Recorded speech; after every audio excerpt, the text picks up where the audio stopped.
And we're back with the second half of the Q&A with myself and Amanda. How you doing? I'm pretty good. How are you? I'm good, thank you. Right, next question for us both. Mhm. Besides your own story, what have been the most difficult episodes on the series for us to digest? Um, well, Lisa. I'm trying to think of the ones that we've aired because we still have some that are coming up. Um, well, we know people, some of them on a personal level, so Yeah, I've found anything about, it's hard enough to hear some of these stories, but when you know someone personally, it's like makes the empathy even stronger and so Lisa in particular, I would think for both of us. I would say Lisa was a difficult story because, well, it's a difficult story in general, and yeah, it was because, very upsetting, especially that just yeah, that if anybody goes back and watches the episode, the first episode of I not said enough with Lisa, yeah, that first, even the first 45 seconds, it sets the tone.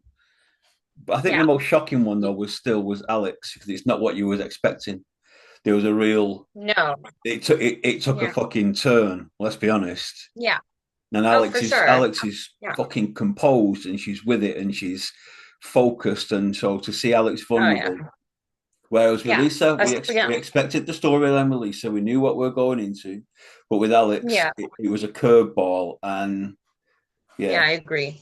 those It two. was, yeah, because, everyone that knows Alec online sees her as such a force and an Yeah, advocate, and they don't really see that much about her personal life either. She's like you in that sense. And yeah, it was surprising. We didn't, we can answer another question for we don't know what people are going to say. Like excuse me. we plan, but we don't know what people are going to say. So we were both pretty surprised And by, even down to editing, we try yeah, our best not to edit anything ever no, because we want that emotion, we want it to be raw. So for sure. what you see Yeah. is what you get.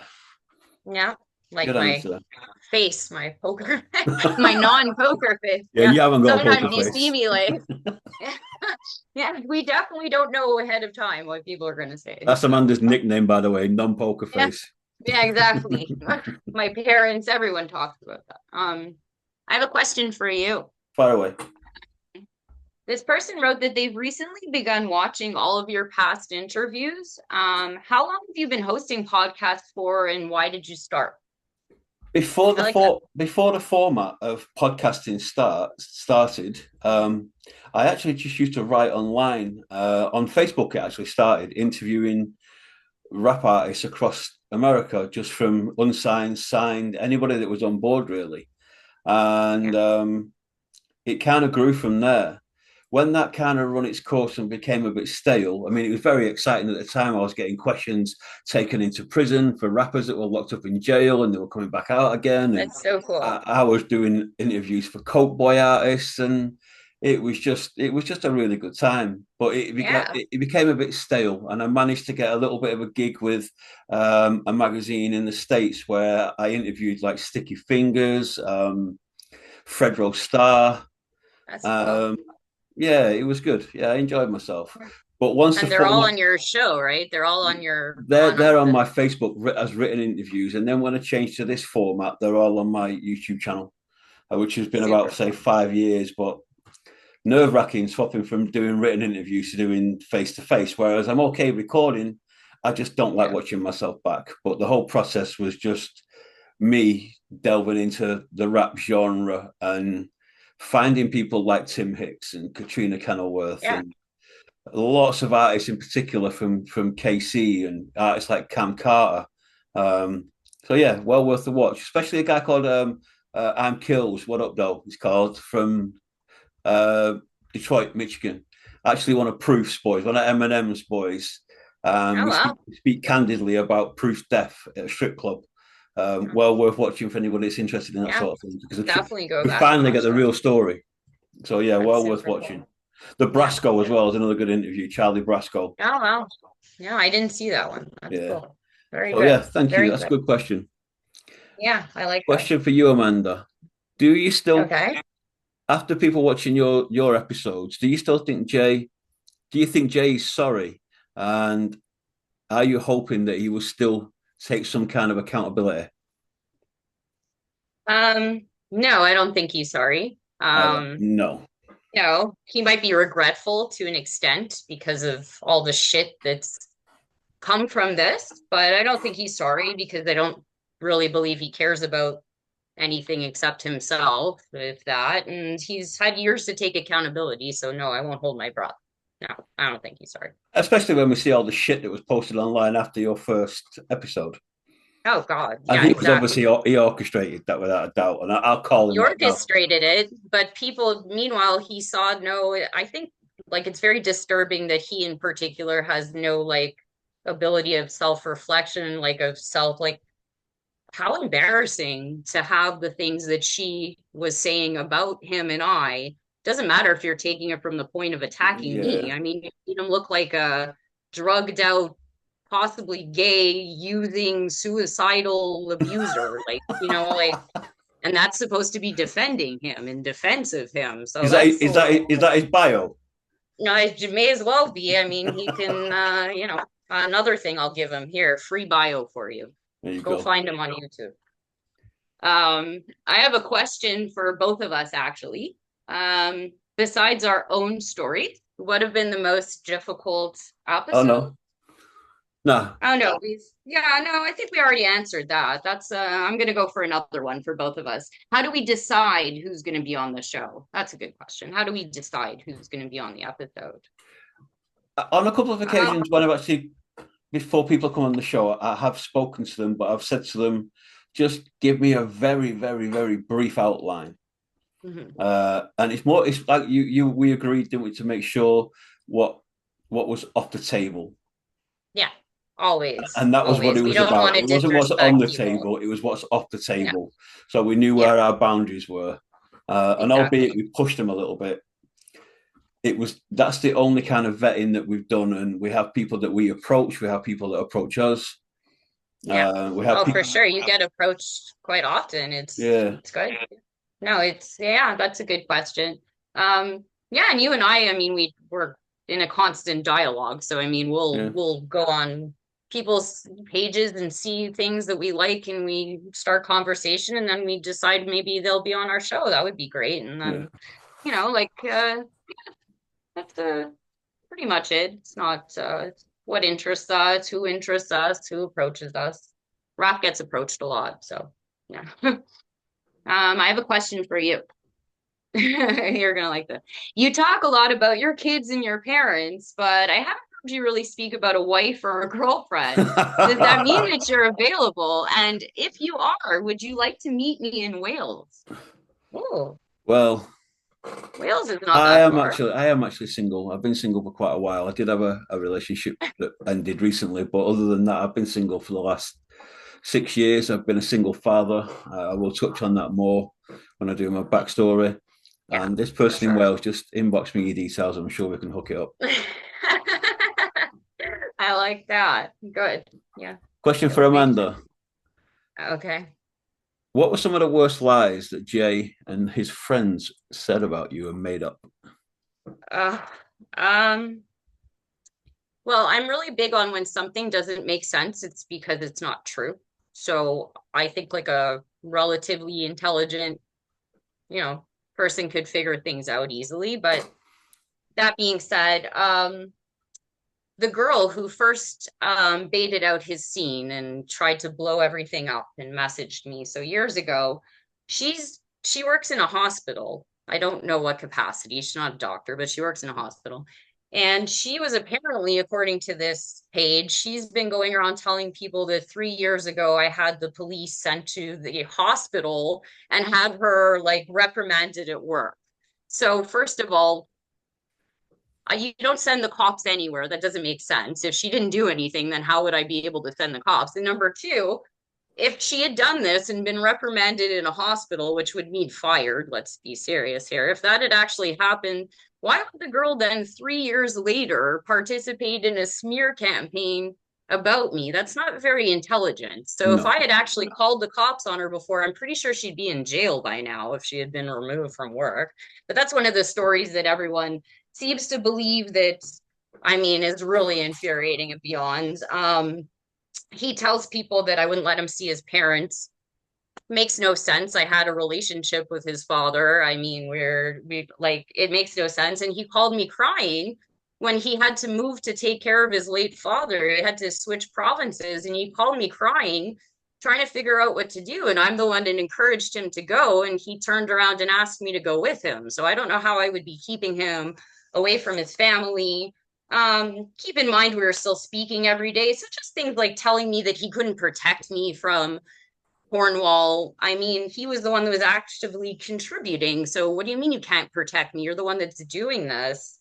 And I don't know, I guess anything involving my family, the pregnancy, like those are just things that like I mean, there's no rules to this nonsense, Yeah, but like what are you doing? Like how do you like what are you low doing? How do blow. you go about your life like just being so gross? Like I don't like what are you doing? So yeah, anything involving my family or the baby was like definitely awful to me. Yeah. Okay. Um, Sorry to have I that have a dragged up again. question. Yeah, I have a question for both of us. Um, the person says that we seem to have a really natural rapport. Are we friends in real life too? So, We're very close, aren't we?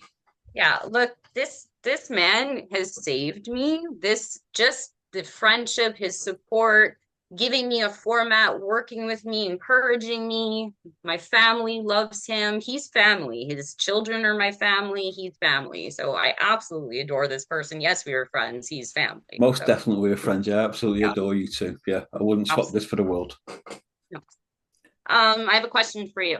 By the way, Do you prefer your interviews with musicians and comedians, or do you prefer the bios and stuff that you've been doing? um, I I like them both. I mean, there's no emotional connection to the music thing other than it being a visceral thing for me, the music itself. Yeah, The What we've been doing with guests like Amanda and Lisa, that does weigh heavily on me and it gives me a little bit of self-reflection. But we spoke at first when we first started doing this that if we were helping one person, then we succeeded in what we were doing. Um, absolutely. but I also know from my own social media that the comedy angle works, and it's nice to see people laugh. And we are going to start hopefully Oh yeah, introducing. We've got a guy called Matty Ice coming on, a comedian from California. So I'm looking forward that's to that good. one. Hmm. Yeah, I'm looking forward to that too. That should be exciting. You have a huge following. A lot of it is comedy based, so I think that Yeah, that yeah, like I made a conscious decision to do that probably 18 months into the conflicts in Gaza. It was weighing heavily on me, and I decided to use my stories to advocate for Israel and what was going on, and use my actual feed to make people happy and make people laugh and make myself laugh yeah, because it was coming a little bit unbearable. yeah. Oh, it was Well, a conscious thing. A exactly. question for Amanda: has this Mhm. changed how you see yourself, and does it still hurt?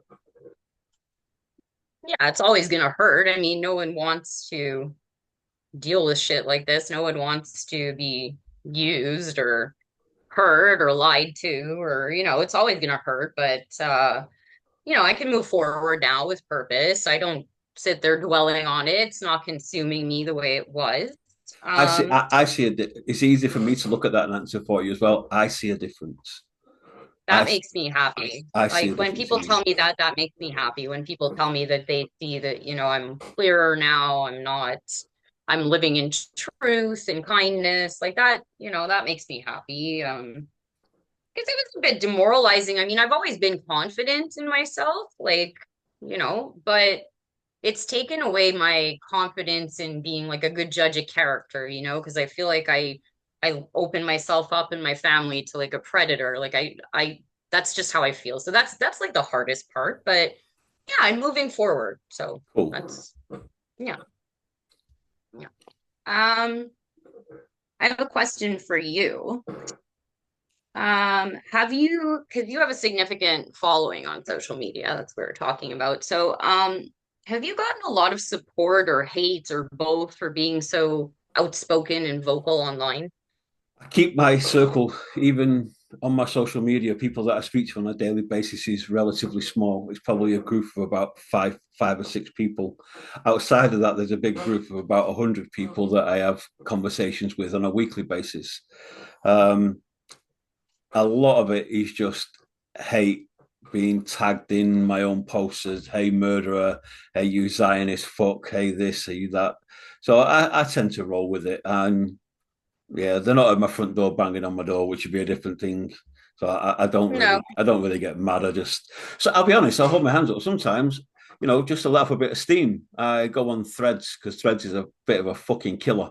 So I and Threads is my like decompress. If I want to let off a bit of steam, Threads is quite easy to find somebody that will target you, and you're able to have a debate. It's not an Oh my argument, God. it's just a debate, and you're just able to let off a bit of steam. Um, but it's wildly anti-Semitic, and it's just completely from wall to wall, just Israel Gaza, which is rather bizarre for a social media platform. So, Very. I so mean, and I get a you're lot of tough happiness, though. Like, a lot of yeah. love, but yeah, there's hate mixed in. Well, that's yeah, that's disheartening, but at least you're not sitting there, if anyone watching it with hatred, he's not sitting there crying, so you can lay off a bit. Question for you: some of Mhm. the things that you described, I'm saying about you, sound completely crazy. Do you at least do you at least you and your husband get to laugh about it? Oh, yeah. A lot. We were laughing then, even through tears. I mean, the stuff I would tell you and you were seeing, we were laughing at. Yeah, there's a lot of like, first of all, the whole harassment that I'm obsessed, I'm obsessed, I'm obsessed. Like, this is what I kept hearing from them, but they're the ones that were coming after me. So, I mean, it's a little like, I don't know, like that I'm obsessed with what? With a person I don't know and a guy that I discarded. Like, you're like, why would I don't understand. It makes no sense.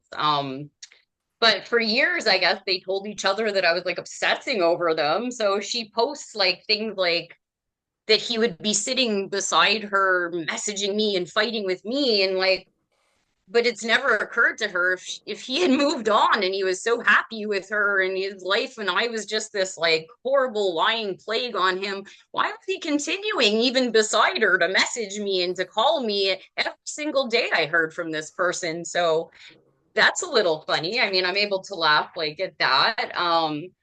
They tried to make themselves relevant and like everywhere. Like one girl who I never even met, she commented on the thing, you know who she is. I never even met her. Like she talked about my tattoos, like she would comment about like my like I got these hearts like before I was even like it has nothing to do with that. Like she doesn't know me and like she involved her like elderly mother in the situation. Like these things are funny. Like if you're not so like feeling awful, like and she would say things like why does Amanda have any claim over a guy she barely knows? And it's like he lived with me for 3 years, and then we're like, she had dated him for a few months. Like, so I'm not playing a pissing contest. You can have him, lady. I don't care. But I mean, like, really, like, have some self, like, oh, the funniest part, actually, I told you this before, I think. There was a girl that Joey dumped for me 22 years ago. His wife, he dumped for his wife. She somehow, and they seem to spread, like she somehow made herself a part of this conversation, and she's going around telling people that I'm also, him and I are obsessed with her. So, in what world does this make sense to these people? He dumped her for me 22 years ago. Why would I even think about her? Like it's so ludicrous. Like, and I don't know, just the level of pure insanity and chutzpah, like strangers involving themselves. Like, but yeah, the fact that someone would devote not just someone like a group of four, but would devote months of their lives non-stop, morning, all night long, posting, posting, posting, attacking me, having the police, all this stuff saying I'm obsessed. You're the one that's obsessed with me. Like, what am I doing? I'm just sitting here living my fucking life. Like, so yeah, those things are easy to laugh at now, like in hindsight, at the time, like it was a little, especially when they're all coming at you and they're strangers and you don't even know who the fuck these people are that are like wishing you death. And they're kind of like these Israel people. But yeah, like you gotta look, you gotta laugh. We laugh every single day, Yeah, you and have you to. gotta laugh. And at the end of the day, I'm confident that other than their little group of nobodies on Facebook, I mean, these people don't know me. So you want to hate me over my ex-boyfriend who you think people could very clearly tell by now is a problem and a liar. Like you want to hate me over, go right ahead. Chances are I hate you more. So like really, that's it. um, let me see. I think that we have one question for both of us. No? Um, what are some of the takeaways that we've had from doing this show? What has changed? How are we feeling? It's been, I never have any kind of perception about anybody ever coming on. no, Ever. I don't have any preconceived ideas. I don't judge.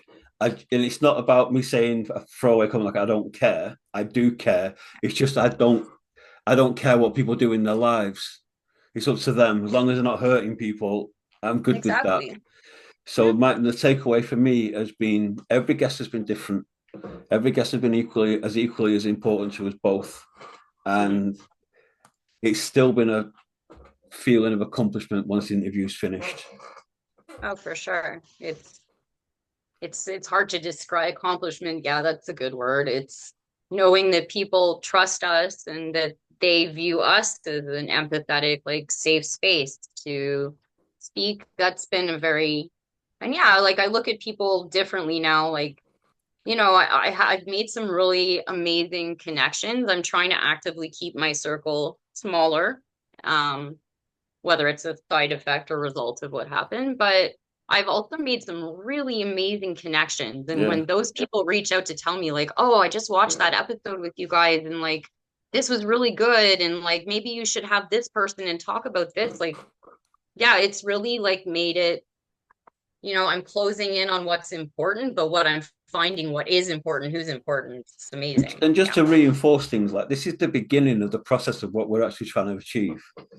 You know, No, for sure. it's a slow thing. It isn't something that happens overnight, but we're going in the right direction. And thank you to all the people that have written in with questions for us. We appreciate it.